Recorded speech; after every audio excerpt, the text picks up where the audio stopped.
शेतकरी बांधवांनो, सध्या वातावरणातील बदल झाल्यामुळे किंवा वातावरणातील हीट वाढल्यामुळे सध्या लाल कोळी प्रचंड प्रमाणात वाढलेलं आहे। लाल कोळीच्या नियंत्रणासाठी तुम्हाला जबरदस्त औषधे मी सांगणार आहे। तर शेतकरी मित्रांनो, मी आपला कृषी मित्र भाऊसाहेब पवार माझ्या नव्या व्हिडिओमध्ये मनपूर्वक स्वागत करतो।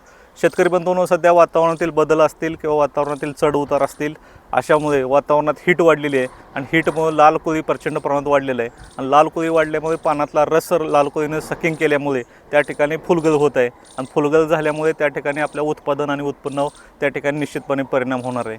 तर लाल कोळीच्या नियंत्रणासाठी आपल्याला शेतकरी बांधवांनो, त्या ठिकाणी आपल्याला निमिसाइड हे निंबू अर्क घ्यायचं आहे। तसंच आपल्याला नोमाइट हे कीटकनाशकसुद्धा त्या ठिकाणी वापरायचं आहे। तसंच शेतकरी मित्रांनो, महत्त्वाचं म्हणजे लाल कोळी हा पानाच्या पाठीमागे असतो, तर लाल कोळीचं जे आपण औषध फवारणं आहे ते लाल कोळीपर्यंत पोहोचणं महत्त्वाचं आहे। त्यासाठी चांगलं एखादं पेनिट्रेटर वापरणं महत्त्वाचं आहे। त्यासाठी आपल्याला न्यूट्रास्पेटचा वापर करायचा आहे। न्यूट्रास्पेटच्या वापरामुळे आपल्याला पाण्याचा pH TDS बॅलन्स झाल्यामुळे आपला रिझल्टच पण चांगले मिळणार आहेत। तसंच पेनिट्रेशन आणि स्प्रेडिंग चांगले झाल्यामुळं त्या ठिकाणी लाल कोळीचं 100% नियंत्रण होणार आहे। शेतकरी मित्रांनो, हा व्हिडिओ तुम्ही फेसबुक इंस्टावर पाहत असेल तर फॉलो करा, यूट्यूबवर पाहत असेल तर लाईक करा, शेअर करा आणि सबस्क्राईब करा। धन्यवाद।